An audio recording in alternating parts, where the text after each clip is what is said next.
네, 양승태 전 대법원장 시절 이루어졌던 사법농단에 연루된 전현직 판사 10명이 추가로 재판에 넘겨졌습니다. 이 중에 8명이 현직 판사입니다. 재판하고 판결하는 판사가 재판받고 판결 기다리는 피고인으로 법정에 서게 된 상황인 거죠. 자, 그리고 이명박 전 대통령의 석방 소식도 함께 알아보겠습니다. 강신업 변호사님과 함께 보겠습니다. 어서 오십시오. 네, 안녕하십니까. 네. 자, 먼저 저희들이 이제 추가 기소 부분부터 먼저 얘기를 좀 해보겠습니다. 지금까지 양승태 전 대법원장 포함해서 4명이 이 재판에 넘겨졌는데 어제 추가 기소가 이루어진 겁니다. 네, 그렇죠. 검찰이 추가 기소한 전현직 판사 10명.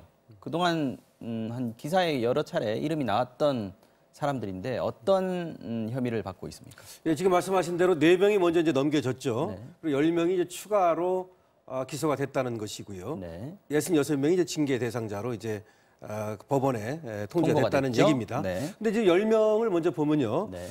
이민걸 법원행정처 기획조정실장이라고 하는 분이죠. 네, 그다음에 이규진 기획실장. 여러 번 얘기가 나왔습니다. 네. 양형위원회 양형위원. 상임위원이라고 하시는 네. 분이고요.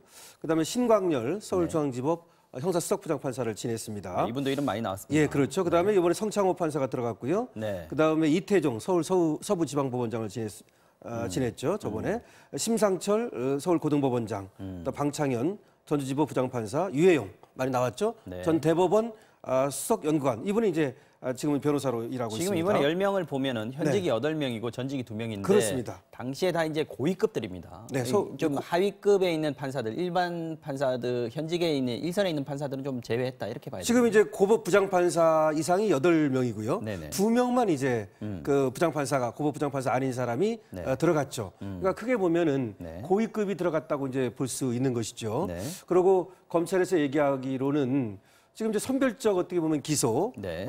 또 차별적 기소를 했는데 범죄 중대성이라든지 네. 내지는 수사의 어떤 협조 정도라든지 내지는 지금 얘기한 것처럼 고위층인지 아닌지 네. 뭐 이런 것들을 봐가지고 이렇게 이제 기소를 선별했다는 얘기입니다. 검찰 스스로도 지금 그 기소 대상을 최소로 줄였다 이렇게 얘기를 하고 있습니다. 그렇죠. 이렇게 쫙 깔아놨다는 거 아닙니까? 지금 판사들 이름을 그 중에서 이제 10명만 지금 고른 건데. 그렇습니다. 원래는 한 100명 정도 뭐 수사를 받았다는 얘기도 있었고요. 네. 지금 징계 대상으로 통지된 사람만도 66명이니까 그렇죠. 사실은 66명을 모두 기소할 수 있었다고 봐야죠.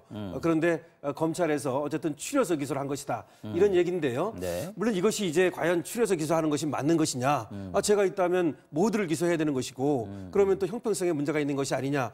뭐 이런 얘기가 나올 수는 있는데 물론 이제 기소라고 하는 것은 이제 검찰의 권한이고 또 기소 여부를 또 여러 가지 상황을 봐서 하는 건 맞습니다. 네. 다만 여기에 대해서는 기소 독점주의라 해서 검찰의 기소 독점권이 너무 강한 거 아니냐.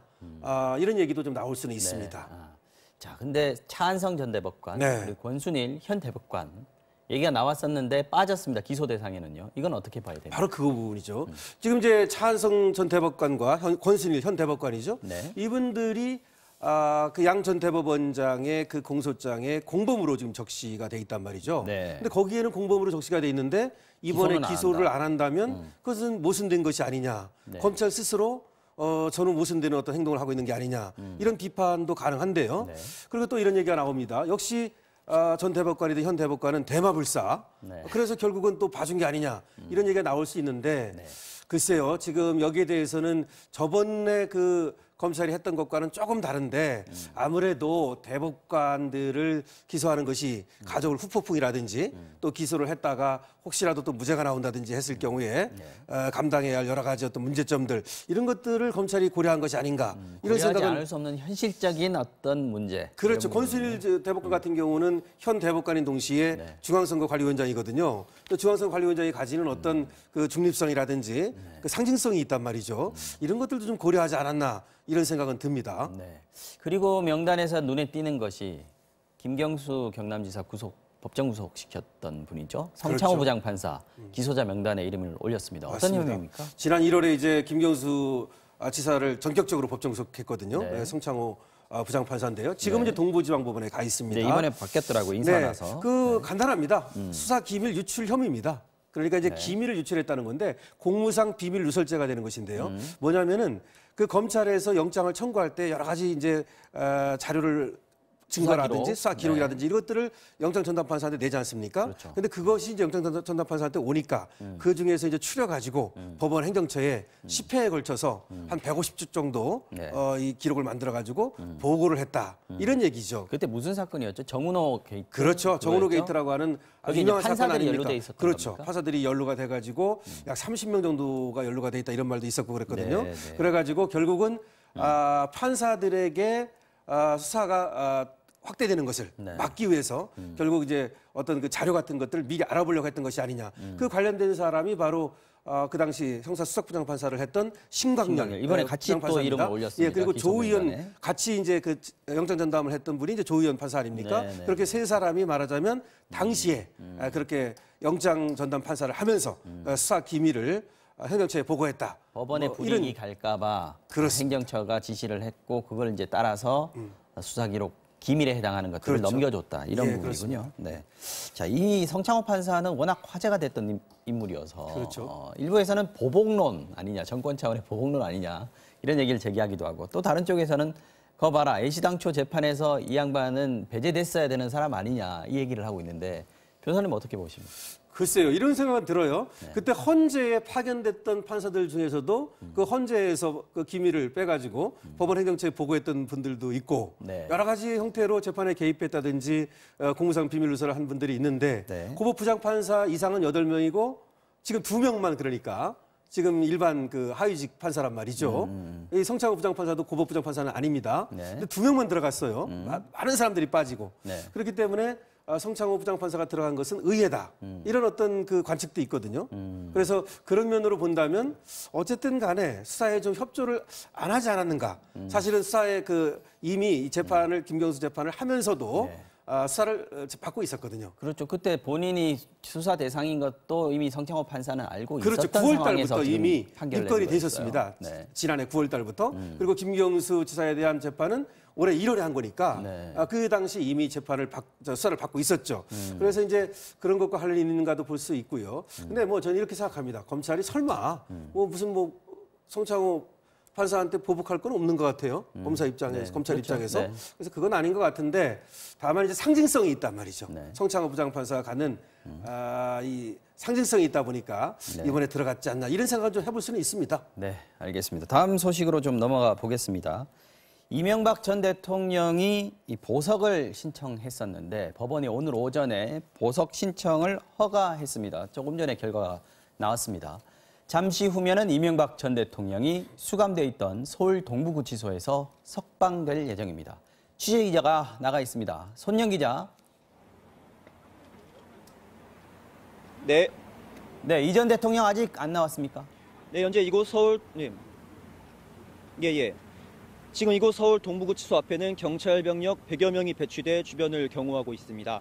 잠시 뒤면 이명박 전 대통령이 이곳 서울 동부구치소에서 나오기 때문입니다. 지난해 3월 말 이명박 전 대통령이 수감된 지 349일 만입니다. 이 전 대통령은 법원의 결정 이후 줄곧 이곳 서울 동부구치소에 수감돼 있었는데요. 변호인인 강훈 변호사도 보석 보증금 문제 등을 해결한 뒤 오후 2시쯤 이곳으로 이동해 검찰의 석방 지휘서를 함께 기다리고 있는 것으로 알려졌습니다. 법원이 명령한 보석 보상금 10억 원은 이 중 1%에 해당되는 1,000만 원의 보험료를 보증보험사에 내고 증권을 발급받아 제출하는 방식으로 납부한 것으로 알려졌습니다. 법원이 보석을 허가한 사유는 법원 인사로 새로 구성된 항소심 재판부가 구속 만료기한인 다음 달 8일까지 선고하기에는 충분히 심리하기 어렵다는 겁니다. 재판부는 구속 만료로 석방된 이후에 재판을 이어가면 증거인멸의 염려가 더 큰 만큼 엄격한 조건을 건 보석이 더 적절하다고 설명했습니다. 그러면서 고령이나 건강 상태로 인한 보석은 아니라는 점을 분명히 했습니다. 오늘 법원의 결정에 따라 이 전 대통령은 논현동 자택을 벗어날 수 없고 병원 진료를 이유로 외출할 때에는 법원의 허가를 받아야 합니다. 또 배우자와 직계 혈족, 그리고 직계 혈족의 배우자와 변호인 외에는 접견하거나 통신할 수 없으며 매주 한 차례 재판부에 일주일간 시간별 활동 내역 등을 제출해야 합니다. 이 전 대통령 측은 보석 조건이 엄중하긴 하지만 못 지킬 조건은 아니라고 밝혔습니다. 이 전 대통령은 구치소에서 나오면 변호인과 함께 논현동 자택으로 바로 이동해 향후 있을 재판에 대비할 계획입니다. 다음 재판은 다음 주 13일에 열릴 예정입니다. 지금까지 서울 동부구치소에서 전해드렸습니다. 네, 손영 기자 수고했습니다. 자, 변호사님. 네. 보석 허가, 저는 사실 보석은 허가해주지 않지 않겠느냐 여러 정황으로 봤을 때 그런 관측이 혹시 많았죠. 예상하셨습니까? 저도 사실은 예상을 못했습니다. 왜냐하면 양승태 전 대법원장도 보석을 어제 바로 허가를 안 해줬지 않습니까? 그런 여러 가지로 본다면 가능성이 이렇게 많지는 않아 보였는데요. 오늘 이제 허가를 하게 된 것이 일단 이제 여러 가지 병을 얘기하지 않습니까? 건강 상태라든가 9가지 질병에다가 수면 무호흡증으로 인한 돌연사 가능성 이런 것들을 얘기를 했습니다만은 사실은 그것 때문에 보석을 하는 것은 아니다라고 밝혔습니다. 재판부에서 말이죠. 그래서 병보석은 아니다라고 얘기를 했고요. 또 하나 얘기했던 것이 재판부가 변경이 됐거든요. 그래서 인사가 난 거죠? 인사 처리해서요. 정기 인사로. 네, 정기 인사로 재판부가 변경이 됐는데 재판부가 변경이 되다 보니까 그 동안에 이제 4월 8일 자정 그때까지가 이제 구속기간 만료일입니다. 구속기한 만료가 4월 8일. 앞으로 이제 한 달 정도 남은 거네요. 그렇죠. 한 달 정도 좀 더 남았죠. 근데 이제 그때까지 그렇다면은 재판부가 바뀌었으니까 기록을 검토해가지고 다시 재판을 하는 것이 어렵다 이런 얘기를 하면서 그것도 이제 하나의 그 보석 사유로 들었거든요. 근데 그것도 아니다라고 밝혔습니다. 재판부에서. 근데 이번에 재판부에서 이제 어떤 얘기를 했냐면 그동안에 이 보석 제도라고 하는 것이 엄정하게 집행되지 못했다. 그러니까 무슨 말이냐면 보석 제도가 존재하는데 법에 법과 원칙에 따라서 운영되지 못했다. 이런 얘기를 한 것이죠. 그러니까 죄가 확정되기까지는 무죄 추정의 원칙이 적용되고 그러면 불구속 재판이 원칙인데 그렇게 하지 못한 점이 있다. 이런 것을 지적을 했어요. 그러면서 지금 보석을 허가하는 것이 오히려 조건부로 보석을 허가하게 되면 여러 가지 제한을 가할 수 있거든요. 그래야만 엄정한 어떤 그 집행을 법 집행도 가능하고 또 내지는 피고인의 그 방어권도 보장할 수 있고 나아가서 지금 4월 8일까지 어차피 재판이 끝나지 못할 것이라면 아마 증인도 부르고 그럴 가능성이 있어 보입니다. 그런 얘기를 하면서 이제 보석을 허가했기 때문에 어쩌면 이번에는 재판부에서 전향적으로 이 보석 제도에 대해서 좀 다른 생각을 한 것 같아요. 그러니까 이런 얘기를 했습니다. 최근 보석에 대한 관심이 높아졌다.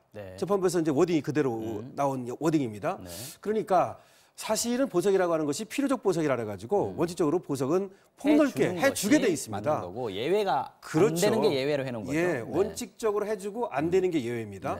필요적 보석이 뭐냐면 그 주거인멸이라든지 증거인멸이라든지 주거부정이라든지 이런 거 없고 그다음에 사형이나 무기징역이나 10년 이상의 징역에 해당하지 아니하고 그러면 원칙적으로 해주는 겁니다. 근데 그게 안 된다 하더라도 또 임의적 보석이라고 있어요. 그러니까 필요적 보석 사유에 해당하지 않아도 법원에서 판단해서 해줄 수 있다 이렇게 돼 있거든요. 이번에 같은 경우에는 이명박 전 대통령 같은 경우에 1심에서 15년형을 받았습니다. 그러면은 아까 말씀하셨던 그 필요적 보석 조건의 예외. 사형 또는 무기 10년 이상의 징역. 거기에 해당되는 거지 않습니까? 그러니까 필요적 보석 사유는 없는 거죠. 그러니까 이번에 조금 더 적극적으로 임의적 보석을 해준 겁니다. 해석해줬다라는 그렇죠. 그러니까 필요적 보석에는 해당하지 않는데 법원에서 임의적 보석을 해준 건데요. 그 임의적 보석 사유가 아까 얘기했듯이 뭐 병이라든지 이런 건 아닌데 피고인의 방어권을 얘기한 것이고 그다음에 이제 아까 잠깐 언급을 제가 했습니다마는 만약에 그대로 4월 8일이 돼가지고 석방이 되면 마음대로 자유자재로 움직일 수 있지 않습니까? 오히려. 그런데 지금 조건을 달아서 석방을 하게 되면 접견이라든가 주거라든가 이걸 제한할 수 있다. 여러 개를 달았습니다. 그렇죠. 그런 얘기를 하면서 해준 걸로 봐가지고 이것은 이제 사실은 뭐 보석이라고는 하지만 자택에 한해서 자택 구금과 비슷합니다. 아니 그러면 4월 8일 지나면 원래는 보석 신청하지 않아도 구속기한 만료 때문에 풀려나게 돼 있는 거 아닙니까? 그때는 지금 조건에 해당되지 않는 것들 통신도 마음대로 할 수 있고 뭐 증인들도 자유롭게 만날 수 있고 집 밖으로 그냥 나돌아다닐 수 있는 상황이 되는 건데 오히려 그러면 이명박 대통령 측 입장에서는 보석을 받아가지고 오히려 행동이 제약되는 거 아닙니까? 그렇죠. 그래서 강훈 변호사 얘기에 따르면 이명박 전 대통령이 오히려 그 4월 8일 지나서 나가는 것이 더 낫지 않느냐 이렇게 물었다고 그럽니다. 그랬는데 강훈 변호사가 얘기하기를 그렇다 하더라도 뭐 전직 대통령으로서 말이죠. 법원에서도 이렇게 조건을 달아서 보석을 허가해 준다고 하니 그것을 받아들이는 것이 좋겠다라고 얘기를 했답니다. 그래서 결국 법원에서도 이런 조건으로 보석을 해줄 테니까 이것을 받아들이겠느냐라고 물었습니다. 그랬더니 이명박 전 대통령 측에서 그런 조건이라도 받아들이겠다라고 동의를 했다는 겁니다. 알겠습니다. 그래서 이 보석이 이제 이루어지게 됐습니다. 네, 알겠습니다. 지금 이제 조금 있으면 이명박 전 대통령이 서울 동부구치소에 수감돼 있었는데 곧 나올 것 같습니다. 나오면 저희가 다시 한번 특보 시간을 마련해 보도록 하겠습니다. 오늘 이슈 완전 정복은 여기까지 하겠습니다. 강신업 변호사였습니다. 고맙습니다.